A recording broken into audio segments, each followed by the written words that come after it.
오늘은 5번째 다중우주론에 대해서 말씀을 드립니다. 약 450억 광년의 관측 가운데 가능한 우리의 우주 규모도 계산이 안 되는 엄청난 크기라는 것을 앞에서 밝혔죠. 그런데 이보다도 광대한 세계가 있다면 우주의 크기를 노라는 것 자체가 어리석은 인간의 무의지만은 드러내는 꼴이 되어 이런 논의를 당장 그만두고 싶지만 우주 창조의 에너지원으로 계셨던 우리 예수님의 위대하심을 조금이라도 밝히겠다고 이 영상을 진행하는 겁니다. 초미세 공간인 우주알이 인플레이션을 일으켜 대폭발이라는 과정을 거쳐 팽창함으로 오늘의 우주가 되었습니다. 빅뱅의 빛이 나가다가 지구로 되돌아와 전파 망원경에 포착된 것은 138억 년 전에 폭발한 빅뱅의 장강입니다. 실제로 초기 빅뱅의 빛이 나간 것은 지금 450억 광년 저편에 있죠. 이것은 우주가 계속 팽창하고 있음을 말해주고 있습니다.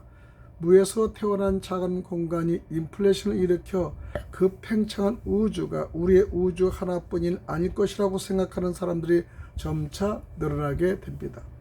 현재 우리의 450억 광년 우주는 이것이 하나뿐이라는 가정에서 관측 가능한 우주입니다. 그러나 지금은 하나라는 뜻의 유니가 아니라 멀티 개념의 우주를 생각하는 시대가 되었죠.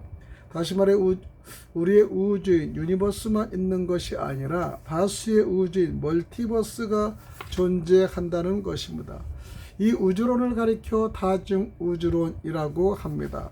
다중우주가 가능하려면 인플레이션이 계속 일어나 급격한 팽창으로 새로운 우주가 끊임없이 탄생해야 한다는 것이죠.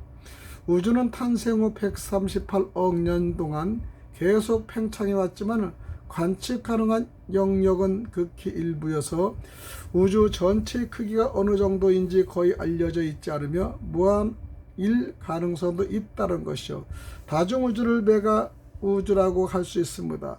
관측 가능한 영역, 즉 우주의 지평선 바깥은 사실 다른 우주라 할 수 있습니다. 우주의 지평선 안에 공모양 영역을 하나의 우주라 간주하면 우주 전체는 이런 공모양의 우주가 여러 개 모인 것이라 할 수 있습니다. 테크마크 박사는 이런 우주 하나를 레벨 1의 평행 우주라고도 합니다. 이런 공간의 팽창을 만들어낸 인플레이션이 무수히 많은 평행 우주를 만들어냈다는 것이죠. 1915년에 아인슈타인이 일반 상대성 이론을 개발하고 그것을 우주 전체에 적용했을 때 자신의 이론이 정지 상태 우주를 허용하지 않는다는 것을 발견하고 깜짝 놀랐다고 합니다. 그의 방정식에 따르면 우주는 바깥쪽으로 혹은 안쪽으로 폭발하고 있어야 하는데 사실 빅뱅 우주론은 무에서 시작이 있어 가능한 우주론입니다. 1920년대 러시아 수학자 알렉산더 프리드만과 벨기에 천문학자 조지 메르트르는 아인슈타인의 이론에 근거하여 우주가 팽창하고 있다는 것을 예측했습니다. 이것을 거슬러 올라가면 우주의 기원이 있고 그 이전에는 우주가 존재하지 않는다는 것이 되죠. 우주가 폭발하여 팽창하고 있다는 것은 말도 안 되는 소리라며 그런 이론을 조롱하는 말로 빅뱅이라고 외쳤던 천문학자 프레드 호일의 말이 오늘날 우주 표준 모델인 빅뱅 우주론이 될 줄이야 누가 알겠습니까? 1929년 미국의 천문학자 에드원 허블은 먼 은하계에서 오는 빛이 정상보다 더 붉어 보인다는 것과 그것이 은하계의 보편적 특성이라는 것을 발견하고 이러한 적색이동이 은하계들이 우리에게서 멀어지고 있기 때문에 생기는 현상이라고 설명하여 우주 팽창이 사실임을 증명했습니다.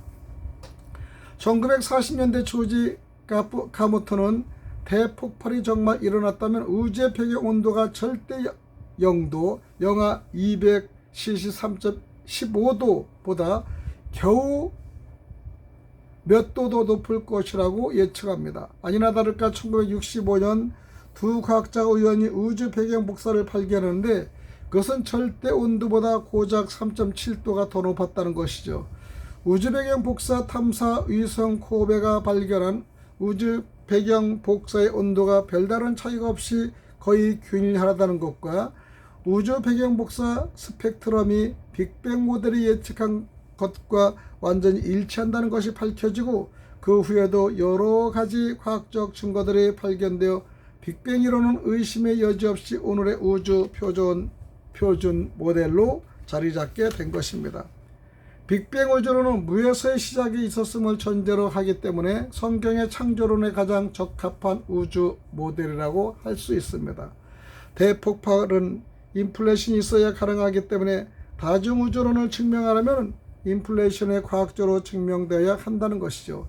인플레이션이 계속 일어나야 대폭발의 과정을 거쳐 새로운 우주가 계속 탄생하기 때문입니다. 과학자들은 인플레이션의 결정적 증거로 우주 배경 복사 안에 있는 B모드라는 소용돌이 무늬를 찾고 있습니다. 여기에서 B모드라는 것은 전자의 위치가 A였던 세계와 전자의 위치가 B였던 세계로 나뉘어져 두 개의 세계가 동시에 존재한다는 개념에서 나온 말입니다. 22개국 공동 프로젝트로 운영하고 있는 칠레 해발 5,000m에 설치된 아타카마 사막의 알마 망원경은 66대의 망원경을 동원한 거대한 망원경 단지입니다. 여기서 파장이 긴 멀티미터파와 서브밀리파라는 전파를 관측합니다. 이외에도 세계 초고대 망원경을 동원하여 인플레이션 증거를 찾고 있습니다. 다중우주론에서는 우주 전체에 인플레이션이 영원히 계속되고 있다고 보고 있죠. 우리 우주보다 오래전에 인플레이션이 끝난 우주를 포켓 우주라고 합니다. 다중우주가 가능하다면 인플레이션과 급격한 팽창이 일어나야 합니다. 인플레이션의 증거와 함께 팽창의 원인을 찾아야 다중우주론을 설명할 수 있습니다. 팽창을 가속시키는 것이 암흑물질이라는 데는 의의가 없죠. 그러나 암흑물질이 무엇인지를 아직 찾지 못하고 있답니다. 우주의 물질 분포를 보면 일반적인 물질의 은하는 4%, 암흑물질은 23%, 암흑에너지는 73% 되어 있답니다.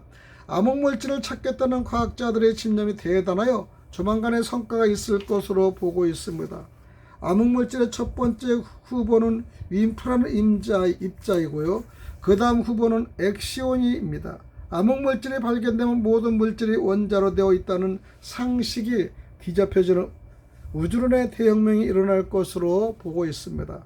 과학자들이 암흑물질을 찾는 데 전력을 다하고 있으므로 다중우주론이 상식이 될 날도 멀지 않습니다. 다중우주론의 증거로 B모드라는 소용돌이 무늬가 발견되고 우주 팽창의 원인인 암흑물질의 후보 웸프와 엑시온이라는 입자가 발견된다면 다중우주론은 반박할 수 없는 우리 시대의 우주론으로 정착하게 될 것입니다. 여기서 다중우주론을 설명하고 있는 이유가 무엇이겠습니까? 우주를 창조한 우리 예수님의 위대함을 알아보기 위함입니다. 관측 가능한 450억 광년의 우리 우주도 너무나 광대하여 청량할 것이 없는데 우리 은하계와 같은 은하를 2조 개 이상 거느린 이런 어마어마한 우리의 우주 대구조 다중우주에 비하면 바닷가의 모래 하나 정도밖에 안 된다고 하니 창조자의 지혜와 능력을 무슨 수로 측량할 수 있겠습니까? 이런 광대무변한 우주를 수많은 물리법칙으로 정밀하게 미세 조정하여 만드신 창조자가 바로 우리의 왕이요 구주라고 하는 믿는 예수 그리스도이십니다. 사도 요한은 미래 사건을 자기에게 계시해 준 바 천사 앞에 두려워 떨며 경배했는데 고도의 지적 존재이신 예수님이 탁월하심과 전능하심을 알고 그의 위대하심과 광대하심을 찬양하지 않을 자가 몇이나 되겠나고 고백합니다. 우리 성경 이사야 44장 24절의 말씀은 나는 너의 구원자 여호와시며 너를 생기게 하고 만물을 창조한 여호와이다. 내가 혼자 하늘을 펴고 우주 팽창 땅을 만들었다라고 말씀하셨습니다.